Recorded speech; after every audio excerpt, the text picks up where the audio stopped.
Donald Trump સત્તા સંભાળતા જ માસ ડિપોર્ટેશન માટે અલગ અલગ એજન્સીઓને દોડતા કરી દેવાના છે તેવી પૂરી શક્યતાઓ વચ્ચે ડિપોર્ટ થનારા લોકોનો ફાઇનલ ઓર્ડર ઇસ્યુ ન થઈ જાય ત્યાં સુધી તેમને જેલોમાં રાખવામાં આવશે.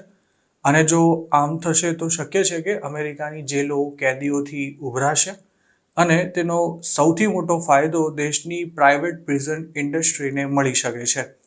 અમેરિકામાં અનેક જેલો પ્રાઇવેટ કંપનીઓ ચલાવે છે અને સરકાર કેદીઓને રાખવા માટે આ કંપનીઝને તગડી રકમ ચૂકવે છે. ડોનાલ્ડ ટ્રમ્પ પ્રેસિડેન્ટ બની જશે તેના ગણતરીના દિવસોમાં જ માસ ડિપોર્ટેશન શરૂ થતાં આ જેલોમાં મોટી સંખ્યામાં કેદીઓને રાખવામાં આવશે તેવી અટકળો વચ્ચે પ્રાઇવેટ પ્રિઝન કંપનીઓના શેર્સના ભાવ હવે ઉચકાઈ રહ્યા છે. એબીસી ન્યૂઝના એક રિપોર્ટ અનુસાર ફેડરલ ગવર્મેન્ટ નવી જેલો ઊભી કરવાના કોન્ટ્રાક્ટ્સ પણ આપી શકે છે, જેનો જેલોનું સંચાલન કરતી કંપનીઓને મોટો ફાયદો મળશે. અમેરિકાની સૌથી મોટી પ્રાઇવેટ પ્રિઝન કંપની જીઓ ગ્રુપના સ્થાપક જ્યોર્જ ઝોલે ગયા વીકમાં પોતાના ઇન્વેસ્ટર્સને એવું જણાવ્યું હતું કે ટ્રમ્પનો ડિપોર્ટેશનનો પ્લાન ઇન્ડસ્ટ્રી માટે મોટી ઓપોર્ચ્યુનિટી સાબિત થઈ શકે છે. કોઈપણ ઇમિગ્રન્ટને ડિપોર્ટ કરવાની પ્રોસેસ કરતી federal agency immigration and customs enforcement એટલે કે આઈસ વર્ષોથી પોતાના કેદીઓને પ્રાઇવેટ જેલોમાં જ રાખે છે અને અમેરિકામાં આ બિઝનેસ પણ બિલિયન્સ ઓફ ડોલર્સનો છે.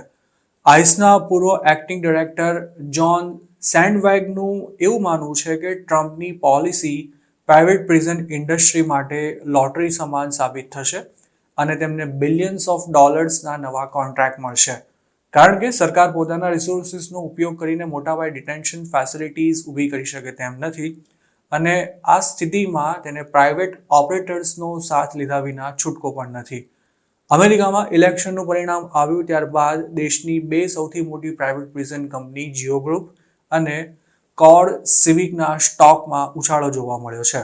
અમેરિકામાં કેદીઓના હ્યુમન રાઇટ્સ માટે કામ કરતા સેન્ટેન્સિંગ પ્રોજેક્ટ નામના એક ગ્રુપના 2019ના રિપોર્ટ અનુસાર ટ્રમ્પની પહેલી ટર્મ દરમિયાન પ્રાઇવેટ જેલોમાં રાખવામાં આવેલા ઇમિગ્રન્ટ્સનો આંકડો રેકોર્ડ હાઈ પર પહોંચી ગયો હતો. ઘણા ડેમોક્રેટિક નેતાઓ પણ ફેડરલ ગવર્મેન્ટ પ્રાઇવેટ જેલોનો ઉપયોગ કરવાનું બંધ કરી દે તેવી માંગ કરી રહ્યા છે. તેમની એવી દલીલ છે કે પ્રાઇવેટ જેલોમાં કેદીઓના રાઇટ્સનો ભંગ થાય છે, તેમને યોગ્ય ફેસિલિટીઝ નથી મળતી અને સુરક્ષાના પણ પ્રશ્નો રહે છે. ખાસ તો આઈસ દ્વારા ઇમિગ્રન્ટ્સને પ્રાઇવેટ જેલોમાં રાખવાનું બંધ કરવામાં આવે તેવી માંગ સાથે ડેમોક્રેટિક સેનેટર એલિઝાબેથ વોરેનની આગેવાની હેઠળ પાર્ટીના અન્ય નેતાઓએ હોમલેન્ડ સિક્યોરિટીના સેક્રેટરીને મે 2024માં જ એક લેટર લખ્યો હતો. ટ્રમ્પે માસ ડિપોર્ટેશનની જેમને જવાબદારી સોંપી છે તેવા ટોમ હોમન પોતે પણ આઈસના ડિરેક્ટર રહી ચૂક્યા છે અને તેમને પ્રાઇવેટ જેલોમાં ઇમિગ્રન્ટ્સને રાખવા સામે કશો જ વાંધો નથી. તેમની એવી પણ દલીલ છે કે લો કોસ્ટમાં હાઈ ક્વોલિટીની ફેસિલિટી પૂરી પાડતી પ્રાઇવેટ જેલોમાં કેદીઓને રાખવામાં કોઈ પ્રોબ્લેમ જ નથી. પોતાની એક book defined the border and save લાઇવ્સમાં ટોમ હોમને એવું પણ લખ્યું હતું કે પ્રાઇવેટ જેલોનો ઉપયોગ કરીને સરકાર ટેક્સ પેયર્સના મિલિયન્સ ઓફ ડોલર્સ બચાવી શકે છે. અમેરિકાના કોઈપણ સ્ટેટમાં આઈસ દ્વારા અરેસ્ટ કરાતા ઇમિગ્રન્ટ્સને ડિટેન્શનમાં રાખવો પડે છે અને સ્ટેટ ગવર્મેન્ટ્સ પાસે આઈસના કેદીઓને રાખવા પોતાની જેલોમાં જગ્યા ન હોવાથી આઈસ તેમને પ્રાઇવેટ જેલોમાં શિફ્ટ કરી દે છે. સ્ટેટ ગવર્મેન્ટ્સ અને ખાસ તો ડેમોક્રેટિક સ્ટેટ્સ જો પ્રાઇવેટ જેલોનો ઉપયોગ કરવા પર નિયંત્રણ મૂકશે તો પણ આઈસ તેમનો ઉપયોગ ચાલુ રાખશે.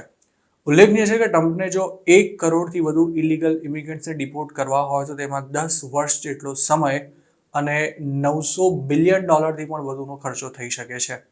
આ સિવાય અમેરિકાની ઇકોનોમી પર પણ તેની ગંભીર અસર જોવા મળી શકે છે, પરંતુ તેમ છતાંય ટ્રમ્પ ગમે તે કિંમતે માસ ડિપોર્ટેશન કરવા મક્કમ છે.